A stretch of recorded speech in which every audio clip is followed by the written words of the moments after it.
Câu chuyện phân loại. Vào buổi cơm chiều, người con trai hỏi bố: Bố ơi, vú của đàn bà phân ra làm bao nhiêu loại vậy bố?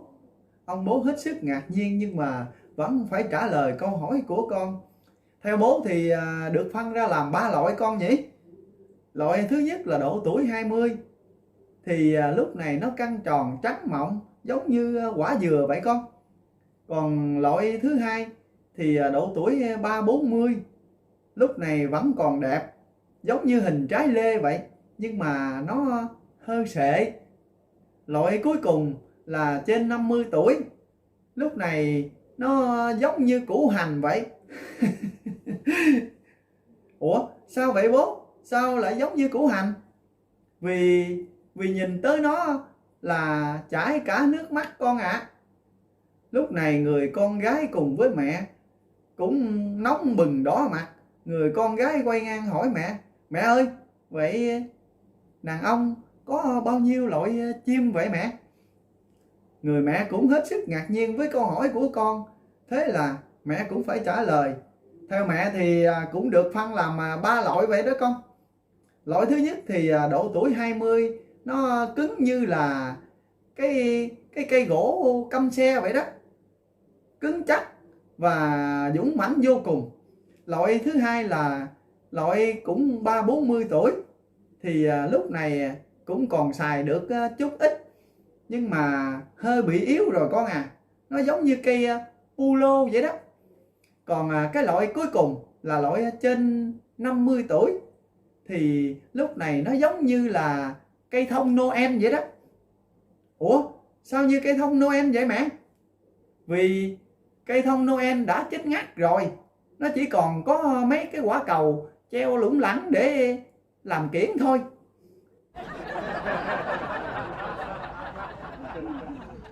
Câu chuyện ngủ với ai. Có một nhà kia sinh được cậu con trai nay đã lớn, phải một nỗi là nó dốt đặc, cứ dặn một chút là nó lại quên ngay. Một hôm ông bố sang nhà thầy đồ xin cho nó học. Thầy đồ đã nhận lời, nhưng ông bố sợ con dốt quá, thầy sẽ từ chối không nhận, nên về bảo với con: Tao xin cho mày đi học được rồi đấy, nhưng nếu mà mày dốt quá thì người ta sẽ cười vào mặt cha mẹ, thành ra là tao sợ xấu hổ lây. Vậy mày phải cố gắng mày học vài chữ. Lúc sang nhà thầy đồ, tao hỏi mày thì mày nói cho tao đỡ mặt đỡ mày ra. Ông viết mấy chữ cơm, mền và cha. Bố hỏi con đáp thuộc Lào, đâu đấy mới sang nhà thầy đồ. Thầy đồ hỏi chữ gì nó cũng mít tịch. Ông bố muốn đỡ cho thằng con và nói: Thằng bé nhà tôi chưa có học, nhưng nó thông minh lắm. Chữ gì mà đã nhìn qua một lần là nó nhớ ngay. Để tôi viết rồi nó đọc lại cho thầy xem nhé. Rồi ông viết ra chữ cơm. Thằng bé phén mén đứng ngẩn ngơ. Bố nó nhắc khéo: Thường bữa ăn thì mày ăn cái gì nhỉ? Thằng bé reo lên và đáp: Khoai. Bố nó ngượng quá và viết thêm chữ mền. Nó lại không biết nữa. Bố nó lại nhắc khéo: Đêm thì mày ngủ mày thường đắp cái gì? Thằng nhỏ ngơ ngác một hơi. Chiếu. Tức quá ông bố liền viết thêm chữ cha và hỏi. Lại cũng không biết nốt, bèn gợi cho con cố nhớ ra chữ gì trái với chữ mẹ vậy con? Thằng bé vẫn đứng im không đoán nổi. Ờ, ờ, thế đến tối mẹ mày ngủ với ai? Mày biết chứ? Thằng bé đáp ngay: Con thấy mấy bữa tối mẹ ngủ với ông lý trưởng ấy.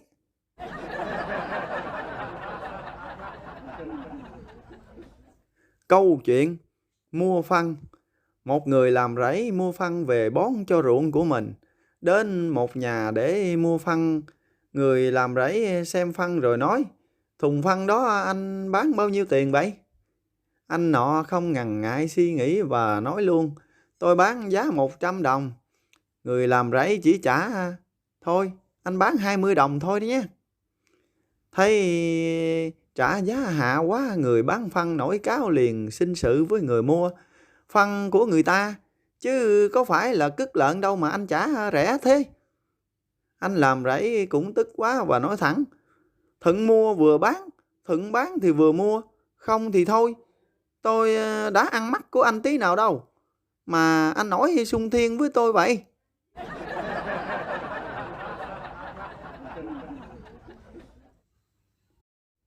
Câu chuyện giấu đầu lòi đuôi. Sư ông nọ sai tiểu đi mua thịt chó nhưng sợ người ta biết, mới dặn đi dặn lại rất là kỹ. Có ai hỏi mày, mày cũng không được hở răng đó nghe không. Tiểu ta xăm xăm đi mua, về đến cổng chùa thì gặp khách đến vãn cảnh chùa. Khách ta thấy chú Tiểu thu thu cái gối và hỏi: chú mang cái gối gì trong tay thế? Tiểu nhớ lời dặn của sư, không dám nói thật ra, nhưng lại giơ cao cái gối lên và đố: tôi đố các vị, nếu mà các vị đoán đúng thì tôi sẽ biếu các vị cái gói thịt cầy này đấy.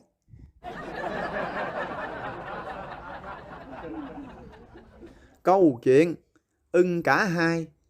Một ả kén chồng có hai nơi đến xem và gặng hỏi. Một anh ở xóm trên nhà giàu và xấu xí, một anh ở xóm dưới nhà nghèo mà lại điển trai. Mẹ cô ả bảo: mày ưng nơi nào thì tao gả nơi ấy. Cô ả đáp ngay: con ưng cả hai mẹ ạ. Bà mẹ lấy làm lạ hỏi: như vậy thì mẹ ăn ở ra sao? Cô ả nói: con đã tính kỹ rồi mẹ ạ. Ban ngày thì con ăn ở xóm trên, còn ban đêm thì con ở xóm dưới.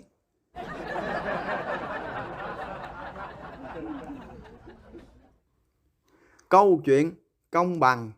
Quan huyện bước vào công đường khỏ búa và nói: trước khi tôi bắt đầu tuyên án, tôi muốn thông báo rằng thầy Thông đã đưa cho tôi 10 quan tiền để lái cái vụ án này theo ý của ông ta. Mọi người ô, thật vậy sao? Giữa công đường xôn xao. Quan huyện tiếp lời: thầy Lý đã đưa cho tôi 8 quan tiền để lái cái vụ án này theo ý của ông ta. Cả công đường yên lặng và nghe.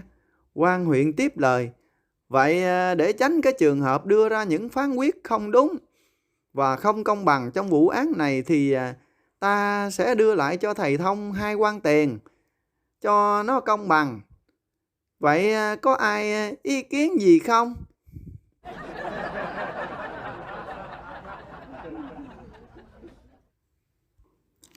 Câu chuyện phải chi. Một ông nông dân lái xe công nông chở con gái lớn của mình ra tỉnh để mua sắm. Ông mua cho con gái của mình một cọng dây chuyền vàng rất là đẹp. Trên đường về nhà, hai bố con bị một toán cướp chặn đường và cướp sạch cả xe lẫn đồ đạc. Hai người đi bộ thất thểu và nói: đúng là cuộc đời chả biết thế nào mà lằng. Đang vui vẻ đột nhiên mất tất cả. Đặc biệt là bố tội nghiệp cho con gái của bố. Tự nhiên bị mất cọng dây chuyền bố mới tặng cho con. Cô con gái nhìn quanh và thò tay vào quần ở cái chỗ kính và lấy ra cọng dây chuyền. Ông bố vừa mừng vừa ngạc nhiên. Ông bố nói: tệ quá, phải hôm nay bố chở mẹ mày theo đi cùng thì coi chừng bây giờ lại còn được chiếc xe công nông nữa đấy chứ.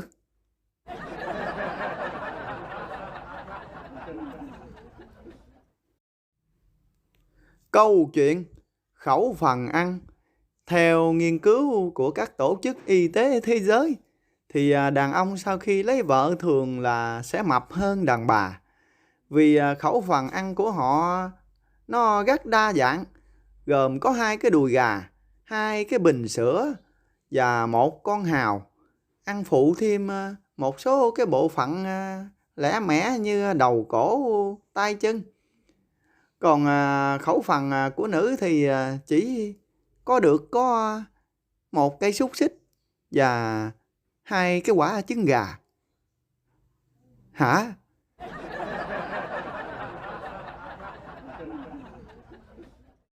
Câu chuyện thật là vô ý. Hai ông bạn ngồi ăn cỗ với nhau, cả hai vốn đều là người tham ăn, nhưng lại cho là mình có sĩ diện.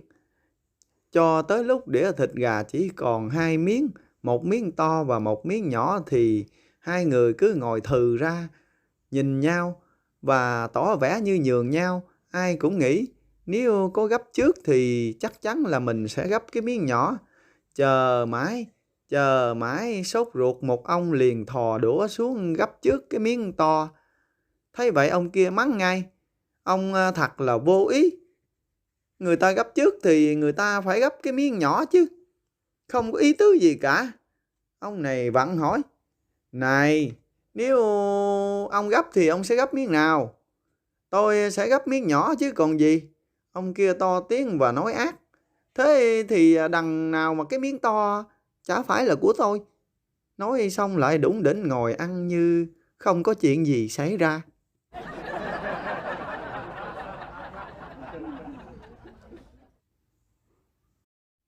Câu chuyện bà banh hết cả linh thiêng. Hồi ấy, gần xứ Quỳnh ở, có một pho tượng đá rất kỳ lạ. Trần truồng đứng giữa đồng, miệng tủm tỉm cười, tay thì chỏ xuống chỗ kính, gọi là tượng bà banh. Pho tượng kỳ cục vậy nhưng rất là linh thiêng. Ai đi qua trông thấy nhếch mép cười thì xếch mồm, méo miệng. Đồn rằng đó là chỗ của người Tàu giấu của thiên lắm. Quỳnh nghe đồn vậy, đi xem thử. Đến nơi pho tượng trần truồng mà chân thì lại đi đôi giày, cổ đeo chuỗi hạt. Quỳnh không cười không nói và cầm bút đề ngay vào ngực của pho tượng và ghi một bài thơ nôm rằng: khen ai đẽo đá tạc nên thầy, khéo đứng ru mà đứng mãi đây. Trên cổ điếm đeo dăm chuỗi hạt, dưới chân đứng chéo một đôi giày. Ấy đã phất cờ chiêu ghẹo tiểu, hay là bốc gạo thử thanh thầy. Có ngứa gần đây nhiều gốc dứa, phô phan chi ở đám quân này. Quỳnh đề thơ xong bỏ đi, tượng đá bỗng toát mồ hôi ra. Từ đó thế là mắt thiên.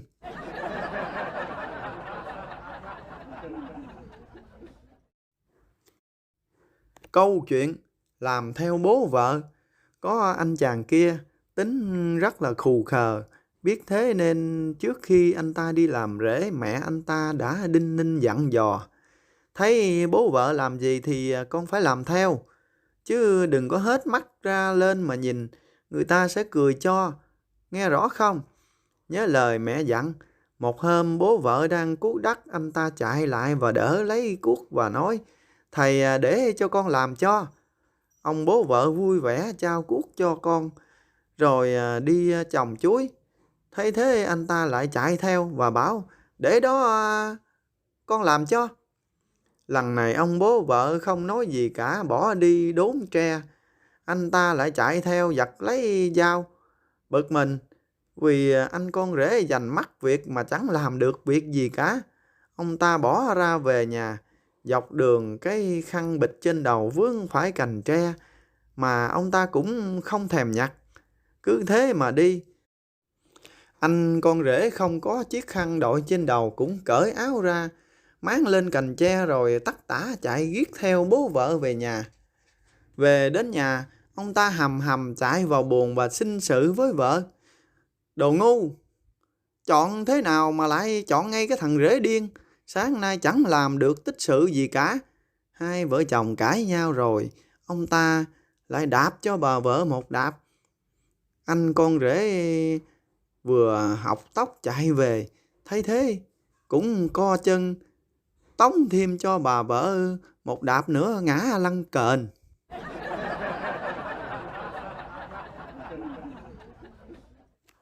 Câu chuyện cô dâu thử tài chú rể. Tối hôm động phòng, cô dâu đóng cửa buồng không cho chú rể vào, ra một vế câu đối bảo: chồng đối được thì em mới mở cửa. Cô liền đọc: hang thiên thai then khóa động đào đóng chặt lại kẻo chàng lưu quen lối cũ. Cô dâu đã dùng điển lưu thần nhập thiên thai để ra câu đối, nhưng chú rể cũng không phải là tay vừa, dùng luôn điển bái công nhà Hán dẫn quân vào cửa Hàm Cốc để đối lại. Cửa Hàm Cốc lỏng luôn tạo khóa, mở toan ra cho ông bái dẫn quân vào. Cô dâu chịu là chồng đói quá giỏi và mở toan ngay cánh cửa. Thế là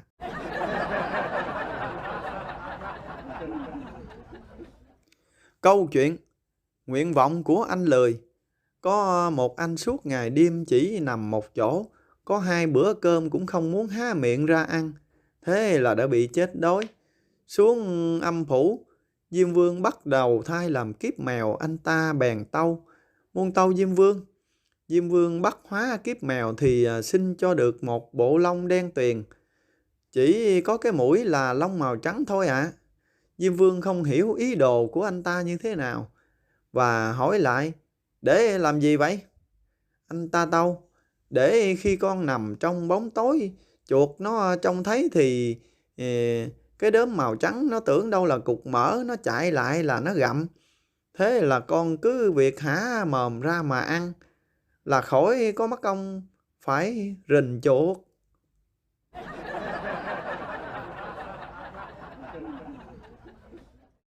Câu chuyện để dành.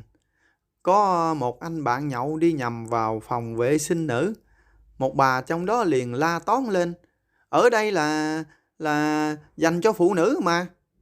Anh bạn nhậu cứ thản nhiên và lôi cái củ quý của mình ra tè thí vô tường.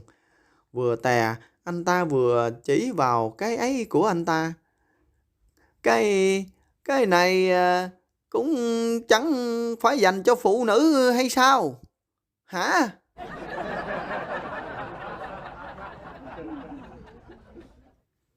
Câu chuyện đến hóc mà chết mắt. Một thầy đồ đi tìm nơi dạy học, ghé nghỉ chân ở hàng nước ven đường. Trông thấy thầy đồ có vẻ lấm lét gian vặt. Bà hàng nước phải xem chừng trước trong nhà có cái gì mà nôm dễ đút túi thì vội cắt giấu đi hết. Chỉ còn cái con dao rựa là phải để chẻ củi nấu cơm nên không cắt được. Thế mà thoáng một cái, lúc thầy đồ cơm nước xong sắp khăn gối ra đi thì bà hàng không thấy con dao rựa của mình ở đâu nữa. Bà hàng bực tức. Trong quán lúc bấy giờ chỉ có bà và thầy đồ, không còn ai vào đây nữa. Chẳng nể nang gì, bà bảo thầy đồ cho khám khăn gối như thế nào. Tìm mãi, không thấy. Bỗng bà ta nhìn mo cơm, nắm để bên trỏng sao mà nó dài quằn ngoặt. Bà ta liền cầm lên, thấy nặng trịch. Mới mở ra xem thì con dao rựa đã nằm lọt vào giữa mo cơm rồi. Thầy đồ xấu hổ quá nhưng lại còn nói chữa. Chết thật, may mà bà nhìn thấy, chứ không thì khi tôi ăn đến hóc mà chết mắt.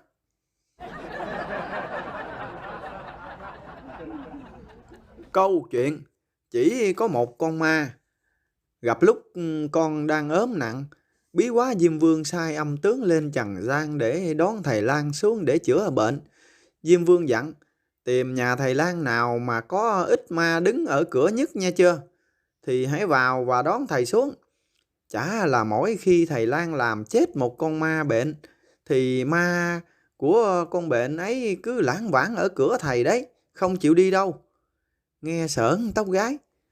Lên tới trần gian, viên tướng đi tìm nhiều nơi nhưng vẫn chưa tìm được thầy lang như thế.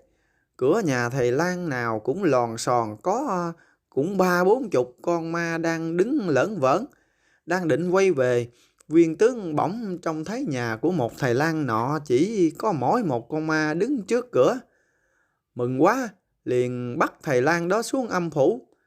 Xuống đến nơi, viên tướng liền dẫn thầy lang vào ý kiến Diêm Vương và thuật rõ chuyến đi công cán vất vả của mình. Diêm Vương đón được thầy, mừng lắm. Phán hỏi Thầy Lang giỏi nhất cõi trần, nhà ngươi làm thuốc bao lâu rồi? Chắc nhiều kinh nghiệm lắm mới chữa giỏi như thế.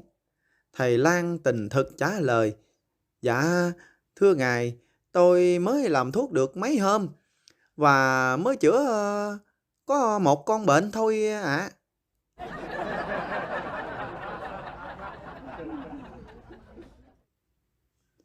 Câu chuyện bạn cốt. Có hai anh bạn lâu lâu mới gặp nhau. Anh này, dạo này trông ông mập ú phát tướng ra nhỉ? Có gì đâu anh ơi. Vợ tôi nó làm ở nhà sản xuất bột mì. Cơ quan trả lương bằng sản phẩm. Nguyên nhân là do dạo này dịch bệnh quá. Nên ăn bột mì mãi thì nó mập thế ra thôi. Thế còn ông sao dạo này ốm còm nhôm như vậy? Ừ, vợ tôi thì nó cũng làm trong cái nhà máy. Công ty dạo này cũng dịch bệnh quá, trả lương theo sản phẩm. Nhà máy gì mà ông ăn ghét mà còm nhôm như vậy? Nhà máy của vợ tôi là sản xuất chuyên về bao cao su.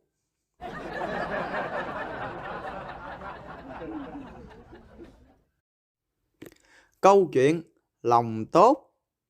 Một ngày nọ, một vị luật sư đang lái xe trên đường về nhà thì bắt gặp một người đàn ông đang ăn cỏ ở bên đường. Ngạc nhiên lắm, luật sư dừng xe lại hỏi, anh này, sao anh lại ăn cỏ thế? Dạ thưa ngài, vì nhà tôi quá nghèo khổ nên không kiếm được thức ăn gì nên ăn cỏ đỡ vậy mà. Tội nghiệp anh quá. Thôi, anh ơi, anh hãy đến nhà tôi đi. Dạ thưa ngài, tôi còn có vợ và 3 đứa con của tôi nữa ạ. Thế thì anh hãy về nhà và gọi tất cả bọn họ đến nhà tôi đi. Sau khi tất cả gia đình đã lên xe, người đàn ông nói, dạ thưa ngài, ngài đúng là một vị luật sư tốt nhất mà tôi đã từng gặp trong đời. Cảm ơn anh, cảm ơn anh. Rồi anh và vợ con anh sẽ thích thôi. Vì ở đằng sau nhà tôi giờ cỏ nó đã mọc ngập đầu rồi.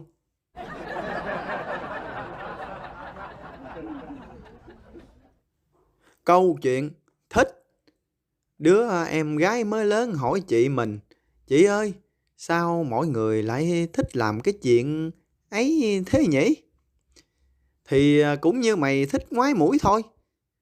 À, vậy thế con trai sướng hay con gái sướng chị nhỉ? Thế mày ngoái mũi ngón tay mày sướng hay là mũi mày sướng? Thế thì sao bị cưỡng hiếp nó không sướng nhỉ? Cái con này vớ va vớ vẩn thế. Có kẻ chọc tay vào mũi của mày, mày có sướng nổi không? Thế thế sao con gái đến đến tháng không thích làm chuyện ấy chị nhỉ? Cái con này thế. Tao hỏi mày nhé, cái mũi mày nó bị chảy máu cam, mày có còn thích ngoái mũi nữa không?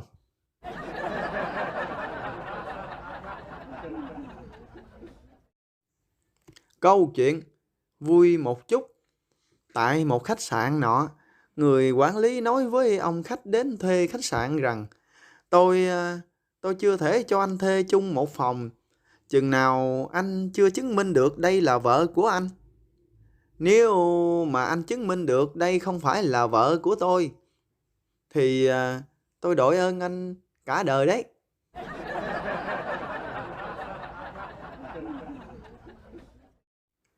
Câu chuyện sai. Có hai anh chàng lâu ngày mới gặp nhau liền kéo nhau vào quán. Sau khi rượu đã ngà ngà, hai anh chàng lên xe máy phóng đi. Đi được một lúc, anh ngồi phía sau nói với anh đằng trước, này cậu, phóng vừa thôi chứ, tớ chưa muốn đi gặp Diêm Vương đâu đấy. Anh ngồi trước giật cả mình. Ô, vậy mà Từ nãy đến giờ tớ cứ tưởng đâu là cậu đang đèo tớ chứ.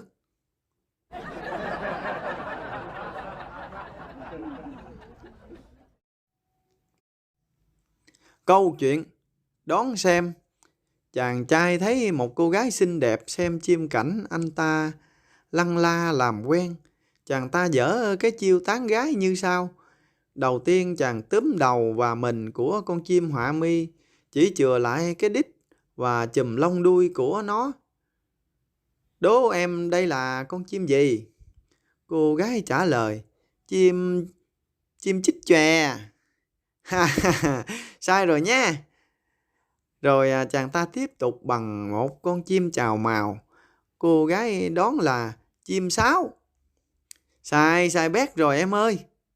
Sau đó cô gái bỏ đi, nhưng anh ta nhớ là chưa hỏi tên của cô nàng, nên chàng trai quay theo cô gái. Này em gì đó ơi, em cho anh biết tên em với.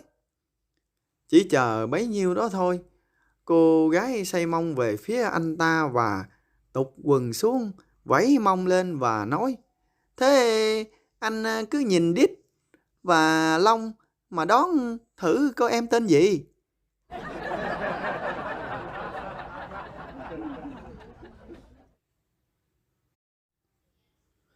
Câu chuyện mẹ không cho phép. Hai ông bà già vào buổi chiều mùa đông ngồi ở nhà. Ông lão bảo, bà nó ơi, hãy nhớ lại thời trẻ của chúng mình đi. Được thôi. Bà lão đồng ý. Ông hãy ra chờ tôi ở chỗ như hồi trẻ ấy. Ông lão thành kính trở lại điểm hẹn thở xưa, ngồi chờ 1 giờ, 2 giờ, rồi 3 giờ. Rét thâm tím cả người, răng rung cầm cập. Ông quay trở về nhà và gắt, bà lão, làm sao bà không tới? Dạ thưa, mẹ em không cho phép ạ.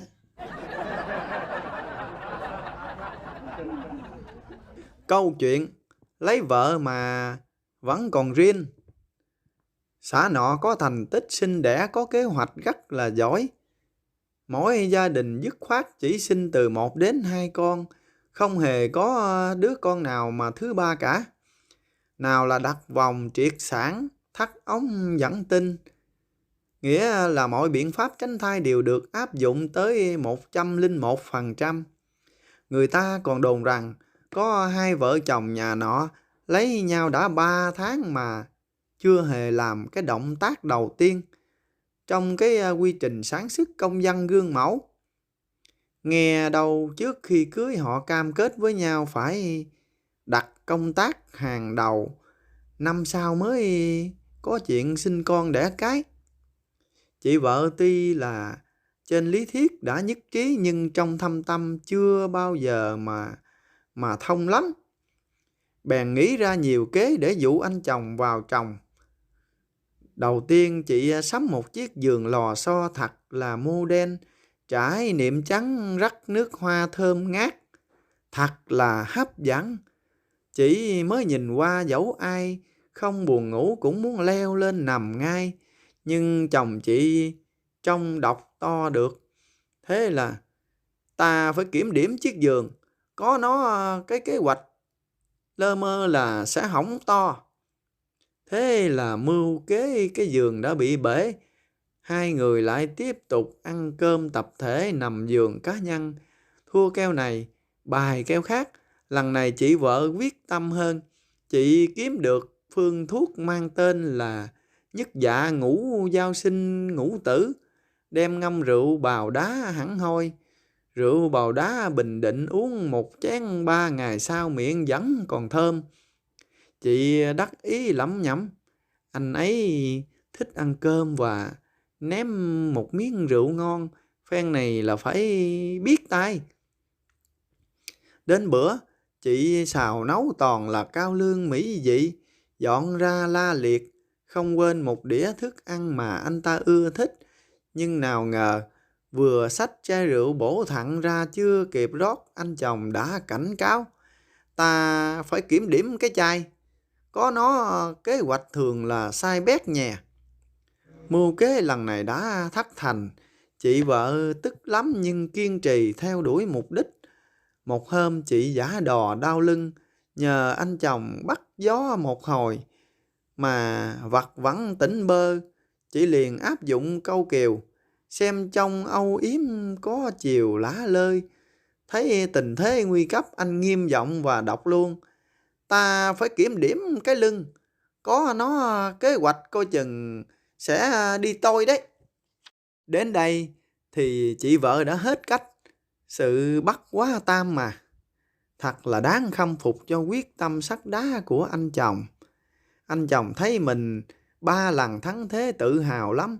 Anh thường khoe với các bạn bè rằng mình đang ở tình trạng Lưu Bình Châu Long. Phải vinh quy bái tổ thì mới động phòng qua chút. Bạn bè thấy vậy hay tìm cách chiêu chọc anh ta một lần. Trong cuộc họp ở xã, có người lấy mảnh giấy ghi rằng yêu em ghê lắm, rồi ký mạo danh anh ta bên dưới. Mảnh giấy ấy được chuyển cho một cô gái độc thân xinh đẹp. Cô ta cũng là một tay văn nghệ. Cô ghi ngay vào mặt sau: bây giờ nước mới hỏi non, sao đã có vợ mà còn trăng hoa. Rồi chuyển cho anh ta. Anh ta đỏ mặt lúng túng. Sau vài phút suy nghĩ, anh mới hiểu ra là bạn bè đang chơi khăm mình. Nhưng cũng lấy tinh thần lại, quyết không hổ mặt văn chương với người đẹp. Anh ta liền hạ bút: non hỏi nước mới cười khà, tuy rằng lấy vợ nhưng mà nó vẫn còn riêng.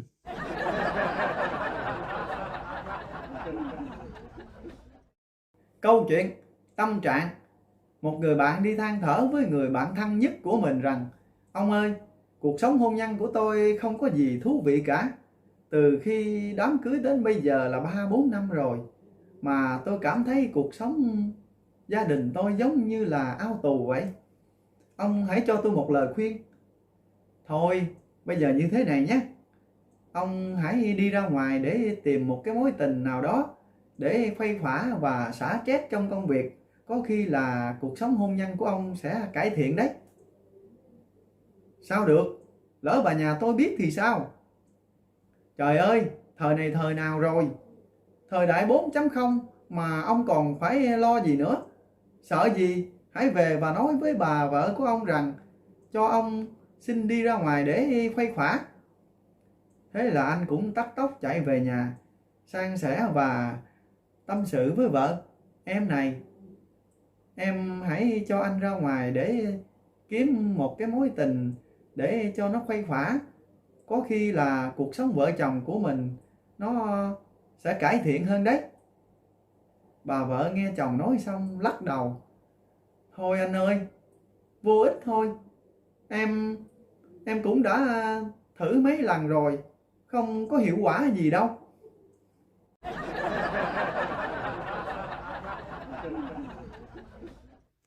Câu chuyện súng săn. Tiễn con trai lên thành phố học, ông bố thăng mặt nói: thành phố là chốn ăn chơi.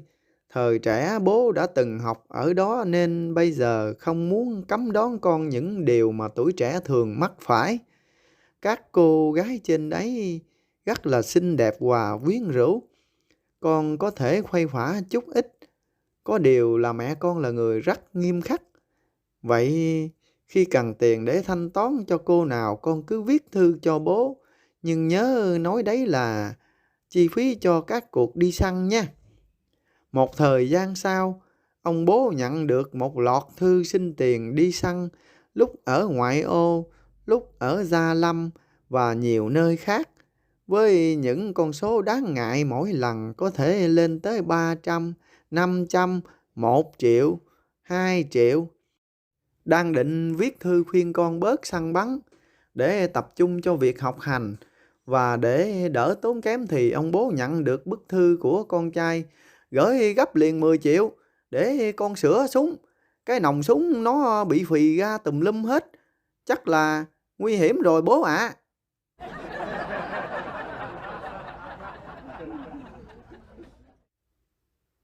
Câu chuyện gạt tàn. Có người đàn ông đem đơn ly dị đến tòa để xin được ly dị. Quan tòa hỏi, tại sao ông lại muốn ly dị? Người đàn ông, tại vì cô ta thích hút thuốc ở trên giường.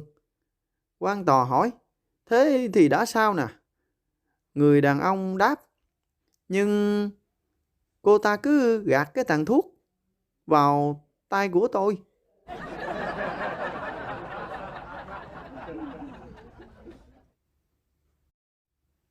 Câu chuyện hiếp. Trong phiên tòa xử án vụ án hiếp dâm, ông luật sư bảo vệ bị cáo nói, cô nói là cô đi trên đường vắng thì bị cáo bất ngờ ôm lấy cô và đẩy cô vào vách tường, sau đó hiếp dâm cô đúng không? Như vậy là hiếp đứng hay là hiếp nằm? Cô gái, dạ đứng ạ. Vậy cô cho tôi hỏi cô cao bao nhiêu? Dạ tôi cao 1m52. À vậy là cô cao 1m52 à? Mà bị cáo cao tới 1m85. Vậy làm sao mà có thể hiếp đứng cô được? Cô gái lật đật trả lời, dạ thì lúc đó tôi nhón chân lên mà.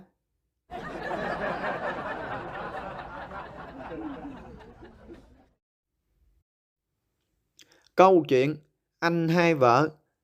Một anh chàng có hai vợ tối đến ngủ chung với vợ cả trong phòng.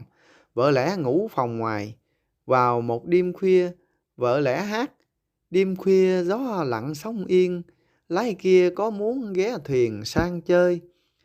Anh chàng nọ lòng thì rất muốn ra, nhưng vợ cả giữ chặt quá liền đáp, muốn sang bên ấy cho vui, mắc đồn lính gác có xuôi được đò. Cô vợ cả nghe thấy vậy liền hát, sông kia ai cấm mà lo, muốn xuôi thì nộp thế đò rồi xuôi. Cô vợ bé vội đáp, chẳng buôn chẳng bán thì thôi, qua đồn hết vốn còn xuôi cái nỗi gì. Anh chàng thấy vậy bực lắm, phàm là lái buôn tất nhiên là phải trường nhiều vốn lãi rồi, cớ chi chịu hẩm hiu như vậy. Bèn hát rằng, anh đây buôn một bán nghìn, vốn dài lãi lớn xá chi một đồn. Vợ cả thấy chồng ba hoa, có phần hơi quá, già hai thứ tóc trên đầu rồi mà đâu còn phong độ như năm nào nữa. Cười khẩy, khoe khoang chẳng ngượng cái mồm, gấp đôi chắc được, nghìn đòi đâu ra.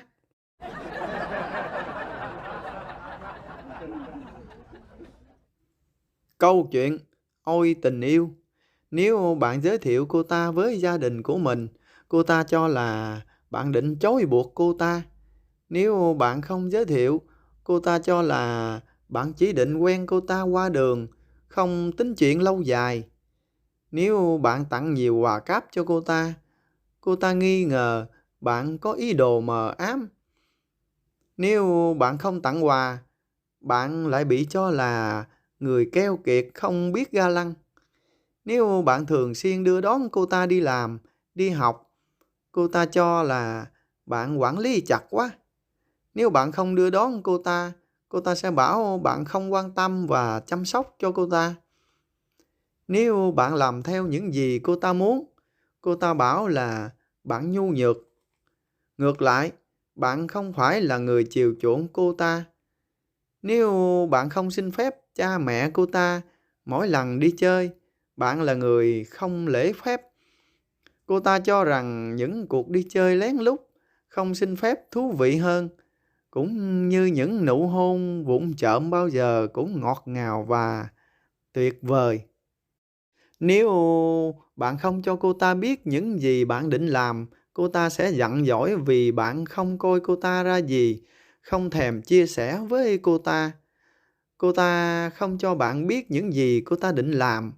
Lý do là đợi có kết quả mới cho biết, sợ nói trước bước không qua. Bạn hứa sẽ cưới cô ta cho là bạn là con ma nhà họ Hứa. Những người hay hứa thường ít khi thực hiện lời hứa. Nếu không hứa hẹn về một đám cưới, bạn bị cho là còn mơ tưởng đến một người nào khác. Nếu bạn ít nói, họ cho là bạn cục mịch, lạnh lùng, hoặc là tệ hơn, bạn không biết cách nói chuyện. Nếu bạn nói chuyện có duyên, họ nói bạn là giả dối mồm mép.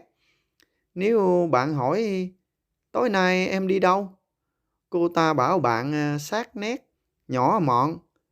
Nếu bạn không hỏi, cô ta cho rằng bạn hết yêu cô ta rồi.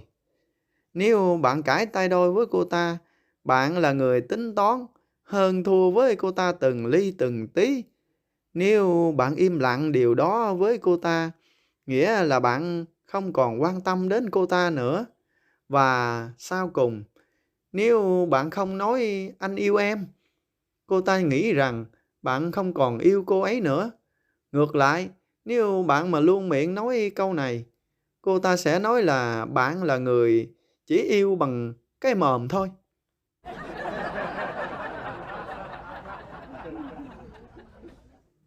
Câu chuyện con chó biết nói. Lão chánh tổng làng kia có con chó khôn lắm. Mỗi khi mắng nhiếc người nhà, lão chánh thường lấy con chó ra để nhục mạ bọn họ. Nên trong bọn họ có một anh tức lắm, hết sức tìm cách trả thù. Một hôm, anh ta lại gằn chủ và nói rằng: "Thưa cụ, con cũng biết tính con ngông nghênh mà dại dột lắm. Cụ bảo con chó ở nhà khôn hơn con, thật là đúng."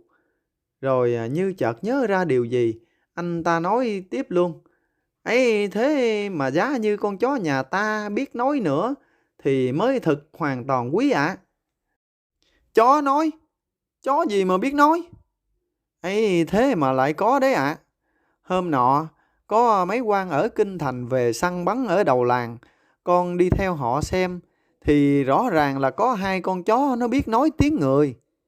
Con lại gằn hỏi các quan, mới biết rằng hiện giờ trên Kinh Thành người ta tài lắm. Người ta mở trường để dạy chó nói tiếng người đấy. Ừ, cũng phải chứ. Quẹt uyển còn nói được, huống chi là chó.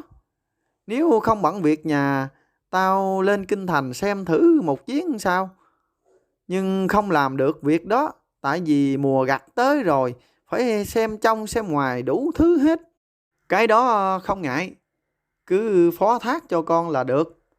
Sáng hôm sau, thằng nhỏ dẫn chó lên Kinh Thành với số tiền là 200 bạc để thuốc men chi phí. Tới nơi, nó lấy cục đá buộc vào cổ con chó và quăng xuống sông Nhị Hà. 7 ngày sau đánh bạc hết tiền, nó quay về. Lão chánh hỏi chó đâu? Nó nói: "Thưa cụ, người Tây giỏi thật ạ.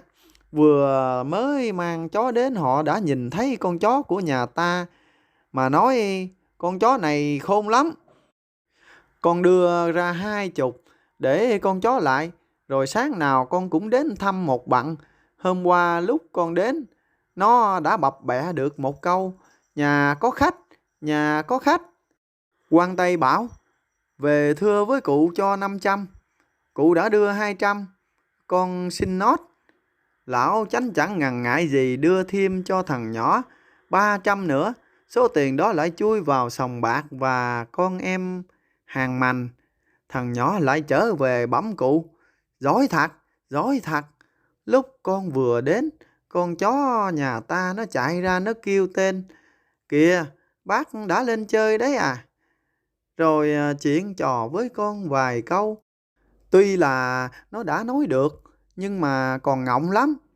Quan Tây bảo phải ở lại dăm ba nữa thì tiêm thuốc, và ngài đòi thêm 500 nữa ạ." 500 nữa? Sao mà lắm thế? Nhưng nó nói được chứ. Vâng, cụ cứ tin con. Thằng nhỏ lại được một phen thả cửa. Nó ở đến nửa tháng mới về. Lần này từ ở cổng làng, nó đã ra vẻ bực tức cào nhào. Lão chánh không thấy chó hỏi nó, thì nó giẫm chân mà nói rằng: "Thưa cụ, thế thì tệ thực, tệ thực. Con chó nhà ta nó chó lắm. Nó liến như phường chèo. Con vừa đến, nó hỏi thăm cụ có khỏe mạnh không. Rồi nó nhe răng ra cười mà hỏi con: 'Này đằng ấy, tớ độ này không ở nhà luôn không biết. Lão chánh chủ của mình dạo này có còn gả con bé cấy. ở làng bên cạnh nữa không? Mà không biết dạo này lão còn ghẹo con cái ánh để chồng của nó cầm dao sang chửi tận nhà như dạo trước nữa không nhỉ? Thưa cụ, con nghe lộn ruột lắm ạ, con tức quá, đánh chết luôn tức thì. Lão chánh đỏ như gắt nói, đồ phản chủ, quân Bắc Lương, chó, mày mày giết nó là phải rồi.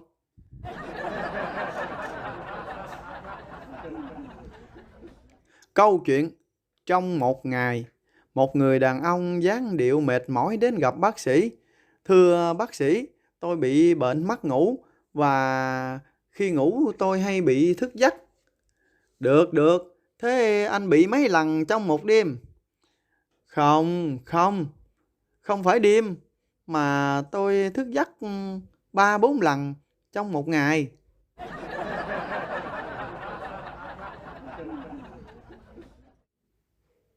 Câu chuyện: bệnh nhân và bác sĩ. Thưa bác sĩ, cách đây 1 năm, tôi đã đến nhờ bác sĩ khám bệnh hen suyễn. Ông có dặn tôi là phải tránh chỗ ẩm ướt. Ông có còn nhớ không? Có, tôi vẫn nhớ chứ. Vậy thì hôm nay tôi xin bác sĩ một điều. Rồi anh cứ nói đi. Bây giờ tôi đã có thể tắm được chưa?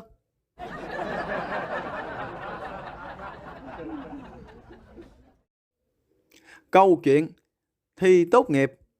Trong buổi thi tốt nghiệp y khoa, giáo sư hỏi một bác sĩ tương lai, nếu muốn người bệnh tháo mồ hôi thì anh sẽ làm gì?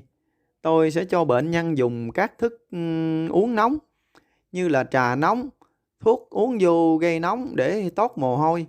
Nếu các thứ trên nó không có công hiệu thì sao? Tôi sẽ dùng dầu xoa cho bệnh nhân ngửi.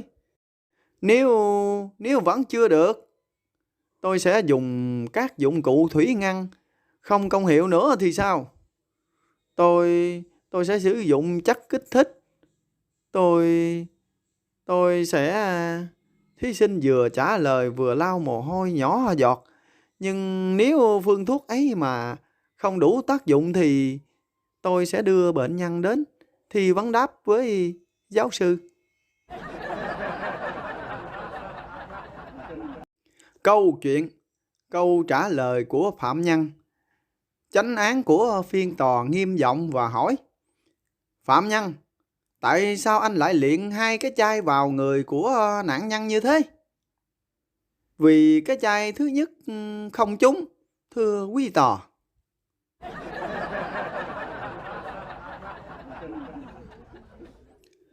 Câu chuyện: bắt người nhà. Quan ngồi trên công đường, đám chân tay quay quanh. Có người vải một cái rắm. Quan quát: cái gì thế? Đem lại đây. Lính hầu khúm núm: dạ bẩm bắt không được ạ. Quan vẫn hạch: sao lại ăn hại đến thế? Nhất định phải bắt cho kỳ được. Đem giải lên đây cho ta. Lính hầu lấy giấy gói cục phân đưa lên: dạ thưa bẩm, chính phạm đã chạy mất rồi. Xin bắt người nhà của hắn giải tới trình quan đây ạ.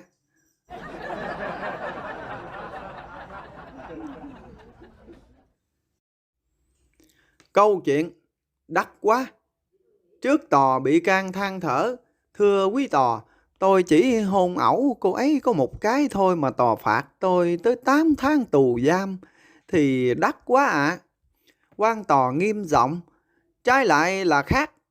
Vì nếu rủi ro mà cô ấy vui lòng cho anh hôn thì chắc chắn sau này anh sẽ bị giam tới mãn đời. Câu chuyện: côn đồ.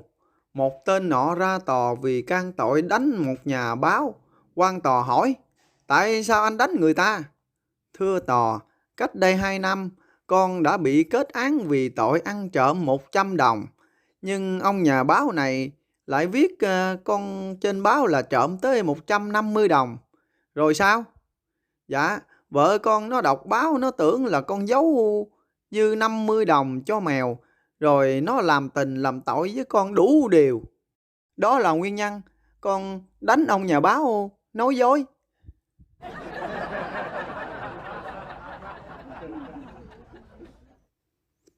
Câu chuyện đi xe đạp.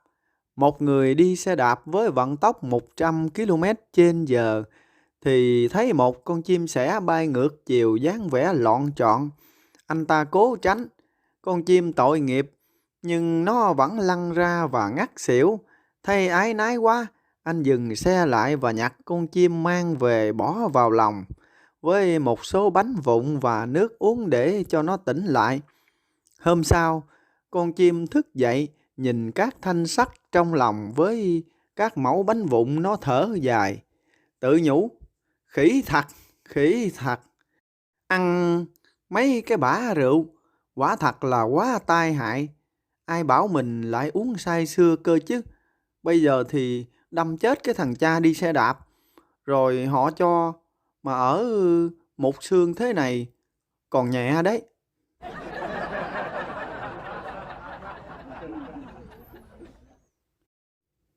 Câu chuyện bạn tốt. Một người đàn ông ngồi trong quán rượu uống hết ly này đến ly khác. Một người bạn anh ta tình cờ bước vào và tiến lại và hỏi: này, cậu làm gì?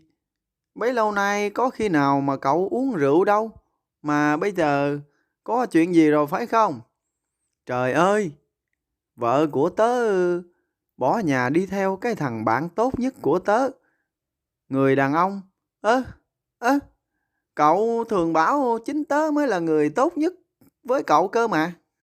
À, mỗi khi là đúng như thế, nhưng mà cho đến khi cô ấy bỏ đi cùng với hắn thì tớ mới coi hắn là bạn tốt nhất của tớ.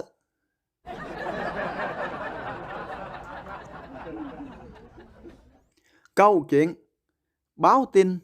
Một người đàn ông bị thiểu năng tìm đến trung tâm tư vấn gia đình. Thưa anh, hôm qua tôi đánh điện tín để báo cho vợ tôi là hôm nay tôi sẽ về. Nhưng mà lúc nãy tôi bước vào nhà bà ấy vẫn còn nằm với gã hàng xóm. Giờ tôi phải làm gì? Bây giờ anh kiện ngay. Bên bưu điện họ có vấn đề rồi. Vì cái kiểu làm ăn ẩu thả như thế này.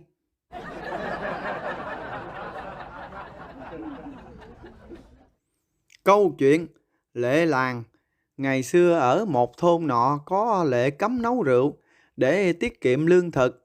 Một hôm trưởng thôn bất ngờ kiểm tra nhà một cô gái thì phát hiện ra dụng cụ nấu rượu. Ông trưởng thôn liền nói: nhà cô nấu rượu nha, nộp phạt mau. Cô gái cãi lại: ông đừng có mà vu oan tôi nha, tôi nấu rượu lúc nào chứ. Trưởng thôn lý lẽ: cô không nấu rượu nhưng trong nhà có dụng cụ nấu rượu thì chắc chắn sẽ nấu rượu, nên hôm nay là tôi phạt cô. Cô gái định quỳ xuống van xin nhưng chợt nảy ra một ý kiến, liền la lên: hiếp, có người hiếp tôi. Trưởng thôn há hốc mồm: ô, sao cô lại la lên như thế? Cô muốn vu khống tôi hả? Ông chưa hiếp tôi, nhưng ông có dụng cụ hiếp nên rất có thể là ông sẽ làm điều đó. Trưởng thôn thấy có lý, bèn xoa dịu: thôi, tôi xin cô đấy, đừng la nữa. Cô không nấu rượu, được chưa?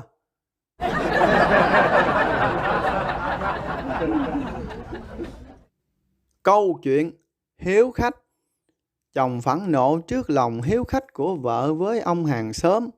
Túm mới gọi điện cho cô bạn thân, ấm ức hỏi: tớ kể chuyện này cho cậu nghe, xem tớ nói thế này có gì sai đâu, mà lão chồng cứ mắng tớ từ tối hôm qua tới giờ, lại còn muốn chiến tranh lạnh với tớ nữa đấy.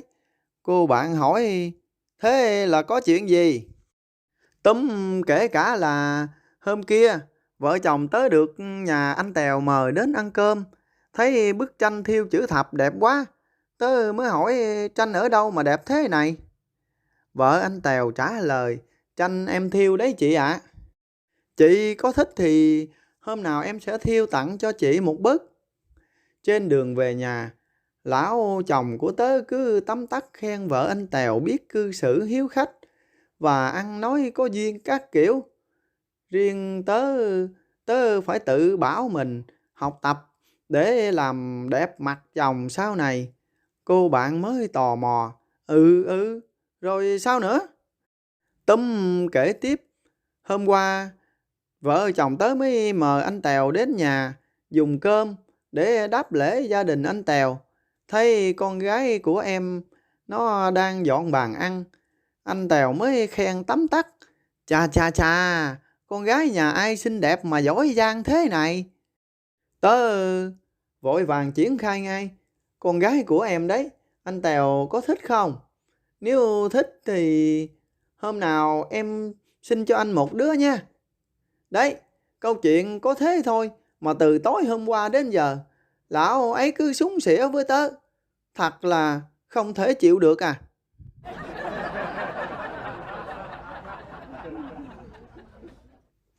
Câu chuyện cụ già. Một cụ già lấy được một cô vợ trẻ xinh đẹp trong lòng mãn nguyện lắm. Khoảng vài tháng sau, cô vợ có thai, hàng xóm xì xào dễ nghĩ. Chắc là ông ta bị cấm sừng rồi. Một bà nói, đúng là làm gì có đạn, chắc là nhờ người ta bắn hộ á. Một ông khác lại xen vào, ông già thì không tin. Một ngày nọ, ông gặp vị bác sĩ thân quen của mình. Ông khoe, dạ thưa bác sĩ, vợ tôi có tin vui rồi bác sĩ. Suy nghĩ một hồi lâu, thưa cụ, tôi sẽ kể cho cụ nghe một câu chuyện có thật 100% nhé. Có một nhà bác học đảng trí nhưng rất thích đi săn. Một hôm, thay vì mang súng vào rừng, ông ta lại mang nhầm cái ô. Trong lúc đi rừng bỗng gặp con hổ từ trong bụi rậm nhảy sổ ra. Vị bác học liền rút cái ô ra, bắn chết tươi con hổ. Ngay lập tức cụ già nhảy cắn vào xen ngang câu chuyện. Ồ, tôi không tin đâu.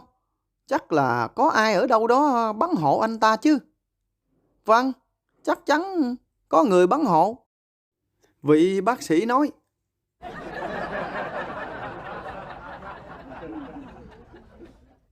Câu chuyện bị cấm. Một anh chàng bị mẹ của người yêu cấm đón hoài, không chịu nổi nữa.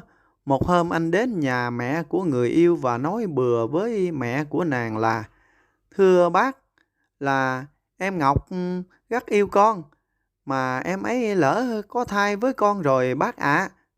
Ôi giời ơi, cái thai á hả? Tôi biết từ lâu rồi. Nhưng mà này, anh đừng có cướp công của người khác đấy nha.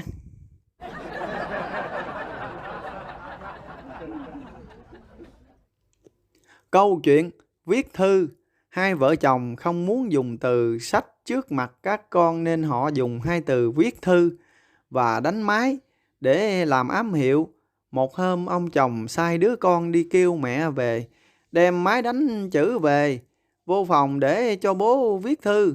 Đứa con quay trở lại và nói với bố: bố ơi, mẹ bảo bố là hôm nay không thể dùng máy đánh chữ được, vì hôm nay máy đánh chữ của mẹ bị băng mực. Qua ngày hôm sau, bà vợ sai đứa con đi nói với bố là bố có thể viết thư được rồi đấy. Đứa con quay lại và nói với mẹ: mẹ ơi, bố bảo rằng hôm qua bố đã viết thư bằng tay mất rồi.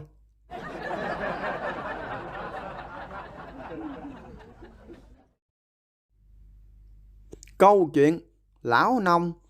Nhà một cô bé có một nông trại chuyên gây giống cho bò. Một hôm cả nhà đi vắng, chỉ còn duy nhất một mình cô bé ở nhà. Bỗng có tiếng gõ cửa dồn dập. Cô bé ra mở cửa thì thấy có một ông nông dân với vẻ mặt vô cùng tức giận. Bố mày đâu? Bố và anh cháu không có ở nhà đâu. Nếu ông muốn hỏi chuyện lấy giống con bò đực nhà cháu thì $100 một lần và có giấy tờ đàng hoàng.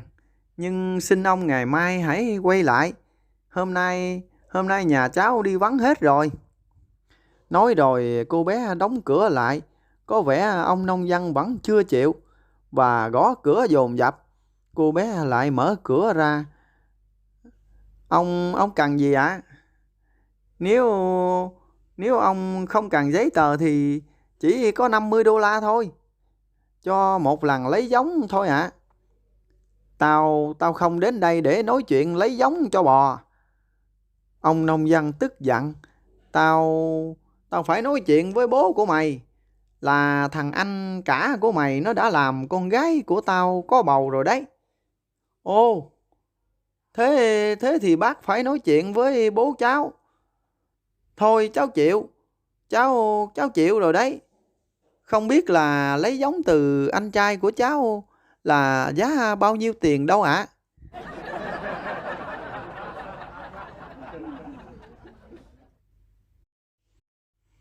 Câu chuyện lời khuyên. Vị linh mục nói với bố của cô dâu sau khi cầm tay con gái đưa cho chú rể.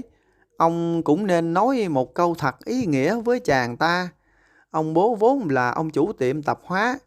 Khi cầm tay con gái đưa cho chàng rể, ông bố nói: Này con, nhận hàng rồi miễn trả lại.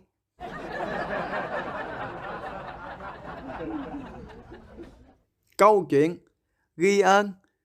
Trong đám tang một vị giáo sư chuyên về khoa tim mạch, sinh viên ghi ơn ông bằng cách lồng ảnh của ông vào một cái khung vẽ hình trái tim thật là lớn.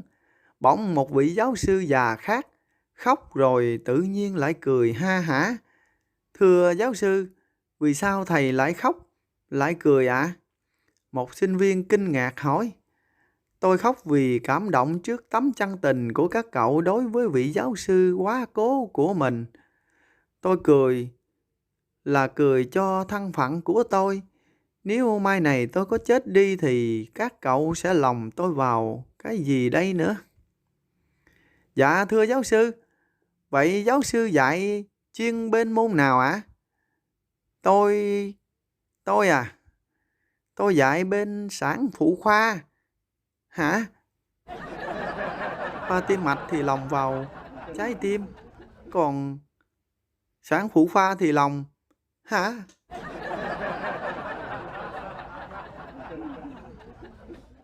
Câu chuyện. Có một cô gái đến tiệm mua trứng.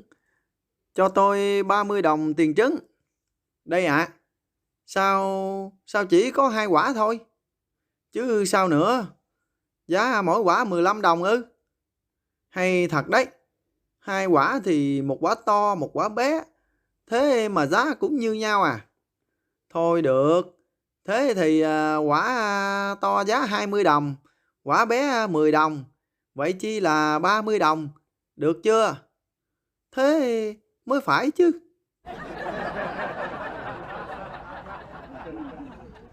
Câu chuyện mua gà. Một cô gái trẻ đến tiệm bán gà. Thưa ông làm ơn bán cho tôi con gà mái nào mà chưa bị đạp coi. Người bán hàng chọn mãi tìm được một con gà xấu xí và chìa ra đưa cho vị khách. Tôi không thích con này đâu. Nhưng chỉ có con này là mấy con trống nó mới không chịu đạp thôi, thưa cô.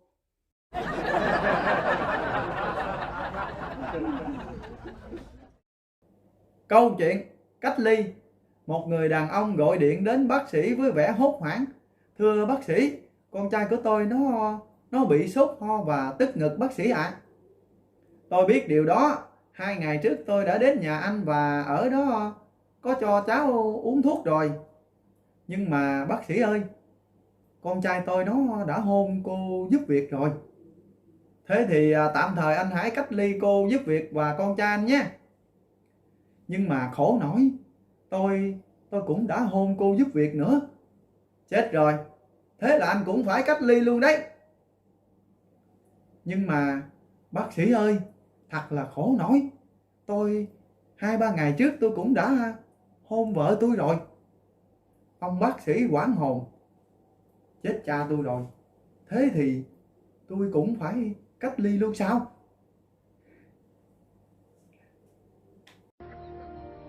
What?